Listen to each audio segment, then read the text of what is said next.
Les médias et les politiques vous entraînent dans une fausse direction concernant ce virus. Si vous voulez savoir pourquoi je dis ça, je vous laisse regarder la suite de la vidéo.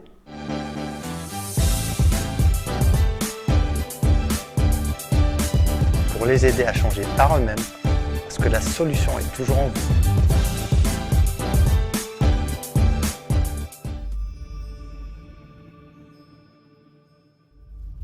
Bonjour, je m'appelle Belg, je suis hypnothérapeute depuis quelques années avec plusieurs outils et compétences que je mets au service des gens pour les aider à changer par eux-mêmes parce que la solution est toujours en vous. L'on voit beaucoup de personnes, on entend beaucoup de choses à propos de ce virus, des gens qui se disputent, qui se contredisent.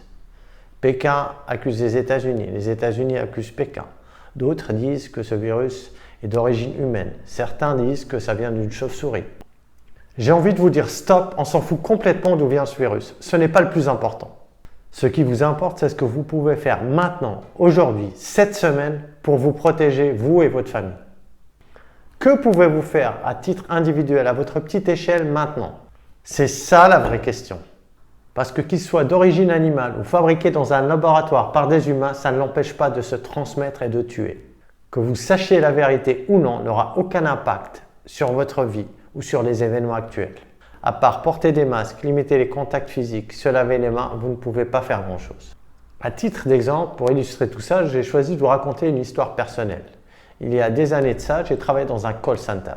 Le travail était simple à exécuter, j'avais un contrat d'une année qui pouvait être renouvelable. À l'époque, mon ancien patron et mes anciens collègues me trouvaient arrangeant parce que simplement j'acceptais de travailler les week-ends et les horaires du soir. Pour moi, c'était bien parce que ces heures étaient beaucoup mieux payées. Il y avait aussi beaucoup moins de personnes au bureau, ce qui me permettait d'avancer dans mes lectures ou dans mes formations en ligne. Durant cette période, j'ai étudié beaucoup les thérapies brèves et les médecines alternatives. Vu que mon temps d'occupation était de 60%, j'avais enchaîné les formations dans le domaine de l'hypnose. La fin de l'année approchait, tout se passait bien. Et tout me laissait penser que mon contrat allait être renouvelé. Les clients me félicitaient, j'avais d'excellentes statistiques et surtout aucune plainte. À l'entretien annuel, mon chef m'a quasi assuré un renouvellement. En période de fin d'année, le standard explose d'appels. Bref, c'est là où le call center a besoin de volontaires pour travailler les week-ends, en soirée et les jours fériés. Chose que je faisais volontiers. C'était une aubaine pour moi de pouvoir prolonger une année, d'avoir un salaire confortable, de travailler à 60% et de pouvoir profiter de ce temps libre pour voyager et étudier, me former. J'avais accumulé plus de 50 heures supplémentaires et voilà que mon chef me convoque en début d'année. M'attendant à ce qu'il me félicite et me renouvelle mon contrat à durée déterminée, je me rappelle ce jour-là, il pleuvait, j'étais content d'aller dans son bureau et j'ai eu une douche froide lorsqu'il m'annonça d'un ton glacial que c'était la fin. Je fus tellement surpris que la question fatidique tarda à venir et d'une voix hésitante, je lui demandai mais pourquoi ? Pour quelle raison?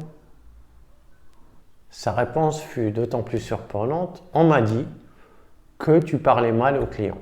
Quand j'ai voulu creuser, c'est qui on et qu'est-ce qu'on lui a dit exactement? Il m'a juste dit c'est comme ça puis c'est tout. Et il s'est barré. L'entretien s'est terminé et il n'a même pas osé me regarder dans les yeux.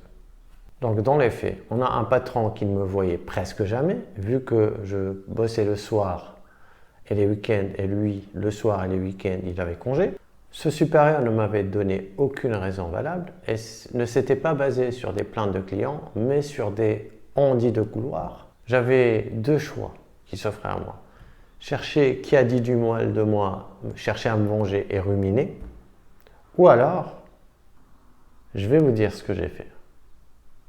J'ai réservé un billet d'avion pour aller vivre un mois à l'autre bout du globe, dans un pays où personne ne parlait ma langue, un pays que je n'ai jamais visité, de totalement dépaysé. Le lendemain, j'ai demandé à mon chef de poser mes vacances pour ces dates, chose qui a été acceptée par chance pour lui. Je dis bien par chance pour lui, parce que de toute façon, je serais parti. Durant ce mois de vacances, j'ai pu me ressourcer, me fixer de nouveaux objectifs. Pour ceux qui suivent mes vidéos depuis longtemps, ils savent de quel pays je veux parler. Et aujourd'hui, j'y vis et y travaille une grande partie de l'année. Imaginez-vous un instant qu'aurait été ma vie si au lieu de choisir le deuxième choix, j'avais choisi le premier choix. C'est-à-dire de me concentrer sur le pourquoi on m'a viré, pourquoi si, qui a fait ça, plutôt que de me concentrer sur moi-même, sur ce que je pouvais faire à l'instant présent. Quel aurait été le résultat? probablement rien qui m'ait permis d'avancer dans ma vie. La conclusion de cette histoire, c'est de faire ce que je peux faire à mon échelle, là, maintenant. La vraie question que vous devez vous poser, c'est que puis-je faire pour moi maintenant? Parce que votre avenir dépend des choix et des actions que vous faites maintenant à l'instant présent. La deuxième conclusion est de tirer les erreurs du passé. J'aurais pu me dire, comme une erreur, c'était de ne pas avoir été faillot, comme deux de mes collègues qui ont tout fait pour que je sois viré. Probablement à cet instant, je n'aurais pas été viré et je travaillerais toujours là-bas. Mais ce que j'en tire de tout ça, c'est que dans ma nature, je ne suis pas ce genre de personne. Et si c'était à refaire, j'aurais voulu revivre la même chose. Parce que grâce à ça, aujourd'hui, j'aide des personnes dans le monde entier à trouver les solutions en eux et à aller mieux. J'aide les gens à obtenir la meilleure version d'eux-mêmes et à soigner leur trauma de l'enfance. Je fais le travail que j'aime pour les gens que j'aime.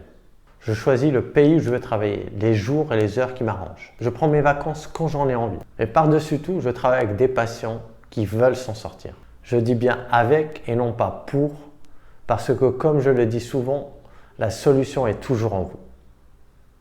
Merci d'avoir suivi cette vidéo. Pour recevoir des vidéos de ce genre, il vous suffit de vous abonner. Quant à moi, je vous dis à la semaine prochaine.